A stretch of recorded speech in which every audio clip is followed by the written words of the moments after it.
ಬಂದು ನೋಡಿದ್ರೆ ದೋಸೆ ಹಿಟ್ಟು ಹಿಂಗಾಗದ. ಇದೀರಾ ಜೀವನದಲ್ಲಿ ಯಾವ್ದಾದ್ರು ಈ ಥರ ಸಿಚುವೇಶನಲ್ಲಿ.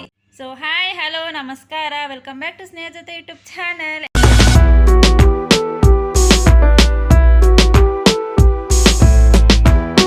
ಎಲ್ಲರೂ ಹೇಗಿದ್ದೀರಾ? ಎಲ್ಲರೂ ಚೆನ್ನಾಗಿದ್ದೀರಾ ಅಂತ ಭಾವಿಸ್ತಾ ಈ ವಿಡಿಯೋನ ಸ್ಟಾರ್ಟ್ ಮಾಡ್ತಾ ಇದ್ದೀನಿ. ಏನಪ್ಪ ಅಂತಂದರೆ ಈ ವಿಡಿಯೋದಲ್ಲಿ ತುಂಬ ಇಂಪಾರ್ಟೆಂಟ್ ಆಗಿರೋ ವಿಷಯನ ಶೇರ್ ಮಾಡಿದ್ದೀನಿ. ನನ್ನ ಎಕ್ಸ್ಪೀರಿಯೆನ್ಸ್ನ ಶೇರ್ ಮಾಡಿದ್ದೀನಿ. ನಿಮಗೂ ಅದೇ ಥರ ಎಕ್ಸ್ಪೀರಿಯೆನ್ಸ್ ಆಗಿದೆಯಾ? ನೀವು ಅದೇ ಥರ ಸಿಚುವೇಶನ್ನಲ್ಲಿ ಇದ್ದೀರಾ? ನೀವು ಏನು ಚೇಂಜಸ್ ಮಾಡ್ಕೊಂಡ್ರಿ ಅನ್ನೋದನ್ನು ವಿಡಿಯೋ ಫುಲ್ ನೋಡಿ ಕಮೆಂಟಲ್ಲಿ ತಿಳಿಸಿ. ನಿಮ್ಮ ಕಮೆಂಟ್ಸ್ಗೋಸ್ಕರ ಕಾಯ್ತಾ ಇರ್ತೀರಿ. ಸೊ ಯಾರೋ ಒಬ್ಬರು ಬಂದು ಹೇಳ್ತಾರೆ, ನಿಮ್ಮ ಬಗ್ಗೆನೇ ಹೇಳ್ತಾರೆ. ಬಟ್ ಅದು ತಪ್ಪು ಅಂತ ನಮಗೆ ಗೊತ್ತಿರುತ್ತೆ. ಬಟ್ ನಾವು ಅವಾಗ ಪಟ್ ಅಂತ ಏನು ಮಾಡ್ತೀವಿ, ತಪ್ಪು ಅಂತ ಡೈರೆಕ್ಟಾಗಿ ಹೇಳೋಕೆ ಹೋಗಲ್ಲ, ಅದನ್ನು ಎಕ್ಸ್ಪ್ಲೈನ್ ಮಾಡ್ತೀವಿ ಅಂದರೆ ಯಾವ ಥರ ಅಂದರೆ, ನಾನು ಹಂಗಲ್ಲ, ನಾನು ಆ ಥರ ಮಾಡಿಲ್ಲ, ನನ್ನನ್ನು ಅರ್ಥ ಮಾಡ್ಕೊ, ನಾನು ಮಾಡಿದ ಉದ್ದೇಶನೇ ಬೇರೆ, ನಾನು ಈ ಥರ ಮಾಡಿದ್ದು, ಆ ಥರ ಹಲವಾರು ಎಕ್ಸ್ಪ್ಲನೇಷನ್ನ ಕೊಡ್ತೀವಿ ಅವ್ರಿಗೆ. ಅದ್ರ ಬಗ್ಗೆ ಅದು ನಂದಲ್ಲ, ನಾನು ಮಾಡಿದ್ದಲ್ಲ, ತಪ್ಪು ಅಂತ ನನಗೆ ಗೊತ್ತು, ಅವ್ರು ನನಗೆ ಹೇಳ್ತವ್ರೆ, ಅದು ನನಗೆ ಹೇಳ್ಬಾರ್ದು, ಆ ಮಾತು ನಂದಲ್ಲ ಅಂತ ಗೊತ್ತಿರುತ್ತೆ. ಬಟ್ ನೀವು ಅದನ್ನು ಡೈರೆಕ್ಟಾಗಿ ಹೇಳಿದೆ, ನೀವಲ್ಲ ನಾನು, ಅದನ್ನು ನಾವು ಡೈರೆಕ್ಟಾಗಿ ಹೇಳಿದರೇ ಎಕ್ಸ್ಪ್ಲೇಷನ್ ಕೊಡೋಕ್ಕೆ ಸ್ಟಾರ್ಟ್ ಮಾಡ್ತೀವಿ. ಆದರೆ ನಾನು ಏನು ಯೋಚನೆ ಮಾಡ್ತೀನಿ ಅಂದರೆ, ನಮ್ಮನ್ನು ಅರ್ಥ ಮಾಡ್ಕೊಳೋರ ಹತ್ರ ನಾವು ಎಕ್ಸ್ಪ್ಲನೇಷನ್ ಯಾಕೆ ಕೊಡಬೇಕು? ನಮ್ಮನ್ನು ಅರ್ಥ ಮಾಡ್ಕೊಂಡವರು ನಮ್ಮಿಂದ ಎಕ್ಸ್ಪ್ಲೈನ್ ಮಾಡ್ತೀವಿ ಅನ್ನೋದನ್ನು ಬಯಸಲ್ಲ. ನಮ್ಮನ್ನು ಅರ್ಥ ಮಾಡ್ಕೊಂಡ್ರೆ ಅವರಿಗೆ ಎಕ್ಸ್ಪ್ಲನೇಷನೇ ಬೇಕಾಗಿರಲ್ಲ. ಈಗ ಯಾರು ನಮ್ಮನ್ನು ಅರ್ಥ ಮಾಡ್ಕೊಂಡಿರಲ್ಲ ನೋಡಿ, ಅವರು ಸಣ್ಣ ಪುಟ್ಟದ್ರಲ್ಲೆಲ್ಲನೂ ಹೇಳ್ತಾ ಇರ್ತಾರೆ, ಸಣ್ಣ ಪುಟ್ಟದ್ರಲ್ಲೆಲ್ಲನೂ ಎತ್ತಿಡಿತಾರೆ, ಸಣ್ಣ ಪುಟ್ಟದ್ರಲ್ಲೆಲ್ಲನೂ ಒಂದೊಂದು ಇಷ್ಟಿಷ್ಟೇನಾದ್ರೂ ಕೊಂಕು ಹುಡುಕ್ತಾರೆ.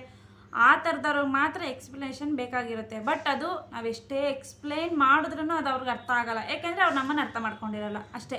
ನಮ್ಮನ್ನು ಅರ್ಥ ಮಾಡ್ಕೊಂಡ್ರೆ ಅದು ಅವಶ್ಯಕತೆ, ಎಕ್ಸ್ಪ್ಲೈನ್ ಮಾಡೋ ಅವಶ್ಯಕತೆನೇ ಇರಲ್ಲ. ಯಾರು ಅರ್ಥ ಮಾಡ್ಕೊಂಡಿರಲ್ಲ ನೋಡಿ, ಅವ್ರಿಗೆ ಎಕ್ಸ್ಪ್ಲೈನ್ ಮಾಡೋ ಅವಶ್ಯಕತೆ ಇರುತ್ತೆ. ಎಕ್ಸ್ಪ್ಲೈನ್ ಮಾಡಿದ್ರು ಬಟ್ ಅದು ಅವ್ರಿಗೆ ಕೊನೆಗೂ ಅರ್ಥ ಆಗೋದಿಲ್ಲ. ಯಾಕೆಂದರೆ ಅವ್ರಿಗೆ ನಾವು ಅರ್ಥ ಆಗಿರಲ್ವಲ್ಲ. ನಾವು ಅರ್ಥ ಆಗಿಲ್ಲ ಅಂದರೆ ನಾವು ಮಾಡೋದ್ರಲ್ಲಿ ಎಲ್ಲದ್ರಲ್ಲೂ ಇನ್ನು ನಾವು ಮಾಡೋ ಎಕ್ಸ್ಪ್ಲೈನಲ್ಲಿ ಅವ್ರಿಗೆ ಇನ್ನೇನು ಅರ್ಥ ಆಗುತ್ತೆ? ನಾವೇ ಅರ್ಥ ಆಗಿಲ್ಲ ಅಂದರೆ ನಾವು ಮಾಡೋ ಎಕ್ಸ್ಪ್ಲೈನ್ ಅವ್ರಿಗೆ ಇನ್ನೇನು ಅರ್ಥ ಆಗುತ್ತೆ? ಅದಕ್ಕೆ ನಾನಂತೂ ನನ್ನ ಲೈಫಲ್ಲೇ ಇದು ನನ್ನ ದೊಡ್ಡ ಚೇಂಜ್. ನನ್ನ ಲೈಫಲ್ಲಿ ನಾನು ಮಾಡ್ಕೋತಾ ಇರೋ ದೊಡ್ಡ ಚೇಂಜಸ್ ಅಂದರೆ ಇದೇನೆ. ಯಾರಿಗೂ ನನ್ನನ್ನು ನಾನು ಪ್ರೂವ್ ಮಾಡಬೇಕು ಅನ್ನೋ ಅವಶ್ಯಕತೆನೇ ಇಲ್ಲ, ಆಯಿತಾ? ನನಗೆ ನಾನು ಪ್ರೂವ್ ಮಾಡ್ಕೊಂಡ್ರೆ ಸಾಕು. ಬೇರೆಯವ್ರಿಗೆ ನಾನು ಹಿಂಗೆ ಇದ್ದೀನಿ, ನಾನು ಈ ಥರ ಇದ್ದೀನಿ, ನಾನು ಈ ಥರ ಮಾಡ್ತಾಯಿದ್ದೀನಿ ಅನ್ನೋ ಪ್ರೂವ್ ಮಾಡೋ ಅವಶ್ಯಕತೆ ನನಗಿಲ್ಲ ಅಂತ ಅನಿಸುತ್ತೆ. ಬೇರೆಯವ್ರಿಗೆ ಎಕ್ಸ್ಪ್ಲೈನ್ ಮಾಡೋ ಅವಶ್ಯಕತೆಯೂ ಇಲ್ಲ ಅಂತ ನನಗೆ ಅನಿಸುತ್ತೆ. ಅದಕ್ಕೋಸ್ಕರ ನಾನು ಇನ್ನು ನನ್ನ ಲೈಫಲ್ಲಿ ಏನು ಬಿಗ್ಗದು ಡಿಸಿಷನ್ ತೊಗೊತಾ ಇದ್ದೀನಿ, ಬಿಗ್ ಮೈಂಡ್ಸೆಟ್ಟನ್ನು ಚೇಂಜ್ ಮಾಡ್ಕೋತಾ ಇದ್ದೀನಿ ಅಂತ ವಿಡಿಯೋ ಕೊನೆವರೆಗೂ ನೋಡಿ. ವಿಡಿಯೋ ಕೊನೆವರೆಗೂ ನೋಡಿದ್ಮೇಲೆ ನಿಮಗೆ ಅರ್ಥ ಆಗುತ್ತೆ. ಏನಂದರೆ ಎಲ್ಲರಿಗೂ ಇಷ್ಟ ಆಗೋ ಥರ ಬದುಕೋಕ್ಕಾಗಲ್ಲ. ನಮಗೆ ಇಷ್ಟ ಆಗೋ ಥರ ನಾವು ಬದುಕ್ಬೋದೇ ಹೊರತು, ಇವಾಗ ಒಬ್ರೊಬ್ರು ಒಂದೊಂದು ಥರ ಹೇಳ್ತಾರೆ, ನೀನು ಹಿಂಗಿರು ಎಲ್ಲರೂ ಇಷ್ಟ ಆಗೋ ಥರ ನಾವು ಬದುಕೋಕ್ಕೆ ಹೋದರೆ ನಮ್ಮನ್ನು ನಾವು ಇಷ್ಟಪಡೋದು ಯಾವಾಗ? ನಮ್ಮಲ್ಲಿ ನಾವು ಬದುಕೋದು ಯಾವಾಗ ಅಲ್ವಾ? ಎಲ್ಲರಿಗೂ ಇಷ್ಟ ಆಗೋ ಥರ ಬದುಕೋಕ್ಕಂತೂ ಸಾಧ್ಯನೇ ಇಲ್ಲ. ಎಲ್ಲರಿಗೂ ಇಷ್ಟ ಆಗಬೇಕು ಅಂತ ಬದುಕೋಕ್ಕಾಗೋದಿಲ್ಲ ಅಲ್ವಾ? ಇವಾಗ ನಾವೆಷ್ಟೇ ಒಳ್ಳೇದು ಮಾಡಿದ್ರು ಅದರಲ್ಲಿ ಕೆಟ್ಟದನ್ನ ಕಾಣ್ತಾರೆ. ಕೆಟ್ಟದನ್ನೇ ಜಾಸ್ತಿ ಜನ ಹುಡ್ಕೋದು. ಒಳ್ಳೇದು ಏನು ಮಾಡಿರ್ತೀವಿ ಅನ್ನೋದನ್ನ ಹುಡ್ಕಲ್ಲ. ಒಳ್ಳೇದು ಮಾಡಿದ್ರು ಅದರೊಳಗಡೆ ಒಂದಿಷ್ಟು ಸಿಕ್ಕಿದ್ರೆ ಸಾಕು, ಅದನ್ನೇ ದೊಡ್ಡದಾಗಿ ಈ ಥರ ಹಿಂಗೆ ಮಾಡಿದ್ಯಾ ಇದು ಮಾಡಿದ್ಯಾ ಅಂತ ತಪ್ಪು ಹುಡುಕ್ಬಿಡ್ತಾರೆ.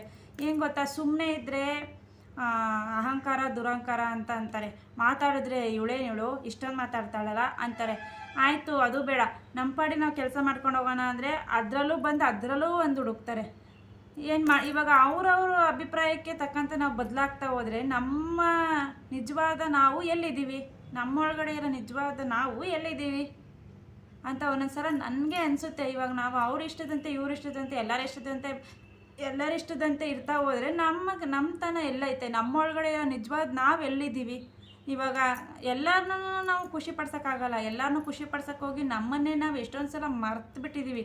ನಾನು ಸಹ ಎಲ್ಲರನ್ನೂ ಖುಷಿ ಪಡ್ಸೋಕೆ ಹೋಗಿ ನಮ್ಮೊಳಗಡೆ ಇರೋ ಕನಸು, ನಮ್ಮೊಳಗಡೆ ಇರೋ ಆಸೆ, ನಮ್ಮೊಳಗಡೆ ಇರೋ ನಮ್ಮತನ ಎಲ್ಲನೂ ಕಂಪ್ಲೀಟಾಗಿ ಮರೆತು ಬಿಡ್ತೀವಿ ಬೇರೆಯವ್ರ ಖುಷಿಗೋಸ್ಕರ. ಇಲ್ಲಿ ನಮ್ಮ ಖುಷಿಗೋಸ್ಕರ ನಾವೇನು ಮಾಡ್ತಾಯಿದ್ದೀವಿ ಅನ್ನೋ ಪ್ರಶ್ನೆನೇ ನನಗೆ ದೊಡ್ಡದಾಗೆ ಕಾಡ್ತಾ ಇತ್ತು ಇಷ್ಟು ದಿವಸ.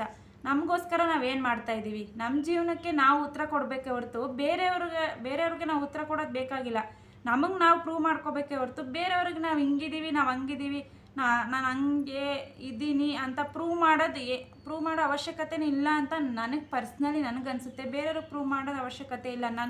ನನಗೆ ನಾನು ಆನ್ಸರ್ ಕೊಟ್ಕೋಬೇಕು, ನನ್ನ ಜೀವನಕ್ಕೆ ನಾನು ಪ್ರೂವ್ ಮಾಡ್ಕೋಬೇಕು ನೀನು ಹಿಂಗಿದ್ಯಾ ಅಂತ. ಹಿಂತಿರುಗಿ ನೋಡಿದಾಗ ನಾನು ಏನಾಗಿದ್ದೆ ಅನ್ನೋದನ್ನು ಕಾಣಬೇಕು ನನಗೆ. ಬೇರೆಯವ್ರಿಗೋಸ್ಕರ ಹಿಂಗಿದ್ದಲ್ಲ ಅಂತ ನನಗೆ ಅನ್ನಿಸ್ಬಾರ್ದು. ನಿನಗೋಸ್ಕರ ನೀನು ಈ ಥರ ಇದೆಯಾ ಅಂತ ನನಗೋಸ್ಕರ ನನ್ನನ್ನು ನಾನು ಪ್ರೂವ್ ಮಾಡ್ಕೋಬೇಕು ಅನ್ನೋದೇ ನಂದು ಒಂದು ದೊಡ್ಡ ಡಿಸಿಷನ್ ತಗೊಂಡಿದ್ದೀನಿ ನನ್ನ ಜೀವನದಲ್ಲಿ. ಅದನ್ನು ನಾನು ಬದಲಾಯಿಸ್ಕೋಬೇಕು. ಅವ್ರು ಹಂಗೆ ಅಂತಾರೆ, ಇವ್ರು ಹಿಂಗೆ ಅಂತಾರೆ, ನಾನು ಹಿಂಗೆ ಮಾಡಿದ್ರೆ ಈ ಥರ ಮಾತಾಡ್ತಾರೆ ಅನ್ನೋ ಮೈಂಡ್ಸೆಟ್ ತೆಗೆದ್ಬಿಟ್ಟು ಯಾರು ಏನಾದರೂ ಅಂದ್ಕೊಂಡ್ಲಿ ನನಗೆ ಅದರ ಅವಶ್ಯಕತೆ ಇಲ್ಲ. ನನಗೆ ನಾನು ಸರಿ ಇದ್ದೀನ. ಏನು ನಾವು ಮಾತಾಡಬಾರ್ದು. ನಾವು ಮಾಡೋ ಕೆಲಸ, ನಮ್ಮೊಳಗಡೆ ಒಳ್ಳೆತನ, ನಮ್ಮ ಕೆಲಸ, ನಮ್ಮ ನಡೆ, ನಮ್ಮದು ದಾರಿ ಏನಿದೆ, ನಮ್ಮ ಜೀವನ, ಅದೇ ಅವ್ರಿಗೆ ಒಂದಲ್ಲ ಒಂದಿನ ಆನ್ಸರ್ ಸಿಗುತ್ತೆ ಅಂತ ನಾನು ಅಂದ್ಕೊಂಡಿದ್ದೀನಿ. ಯೂಟ್ಯೂಬ್ ಶುರು ಮಾಡಿದಾಗೂ ಅಷ್ಟೇ, ನನಗೆ ಫಸ್ಟ್ ಸಲ ಯಾರನ್ನ ನನಗೆ ಮೆಚ್ಚಿಸ್ಬೇಕು ಅಂತ ನಾನು ಯೂಟ್ಯೂಬ್ ಶುರು ಮಾಡಿಲ್ಲ. ನನಗಿಷ್ಟ, ಅದು ನನ್ನ ಸ್ವಂತ ಆಯ್ಕೆ.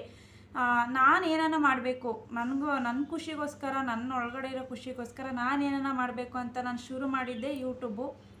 ಬೇರೆಯವ್ರಿಗೆ ನಾನು ಪ್ರೂವ್ ಮಾಡಬೇಕು ಅಂತ ನಾನು ಯೂಟ್ಯೂಬ್ ಶುರು ಮಾಡಿದ್ದೀನಿ. ಮೊದಲು ವ್ಯೂಸ್ ಕಮ್ಮಿ ಬಂದಾಗ ಏನು ಇಷ್ಟೇ ವ್ಯೂಸ್ ಬರ್ತಾಯಿತ್ತಾ, ನಾನು ಇಷ್ಟಕ್ಕೆ ಯೂಟ್ಯೂಬ್ ಮಾಡಬೇಕಾ ಅಂತಲೂ ಅನಿಸ್ತು.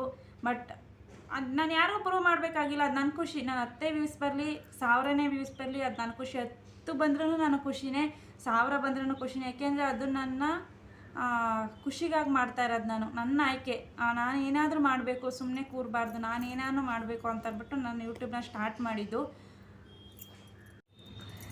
ಇದಿಷ್ಟು ನನ್ನ ಜೀವನದಲ್ಲಿ ನಡೆದಿರೋ ಅಂತಹ ಒಂದಿಷ್ಟು ವಿಷಯಗಳು.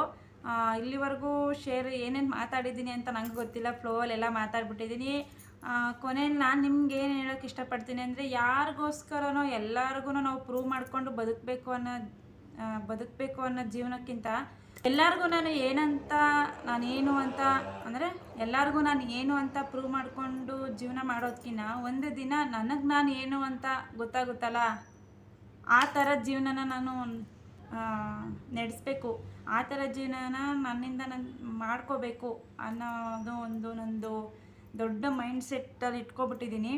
ಎಲ್ಲರಿಗೂ ನಾನು ಏನು ಅಂತ ಪ್ರೂವ್ ಮಾಡಿಕೊಂಡು ಬದುಕೋಕ್ಕಿಂತ ಒಂದು ದಿನ ನನಗೆ ನಾನು ಯಾರು ಅಂತ ಗೊತ್ತಾಗೋ ಥರ ಬದುಕಬೇಕು ಅಷ್ಟೇ. ಇಷ್ಟೇ ನಂದು ಒಂದು ಚಿಕ್ಕ ಆಸೆ.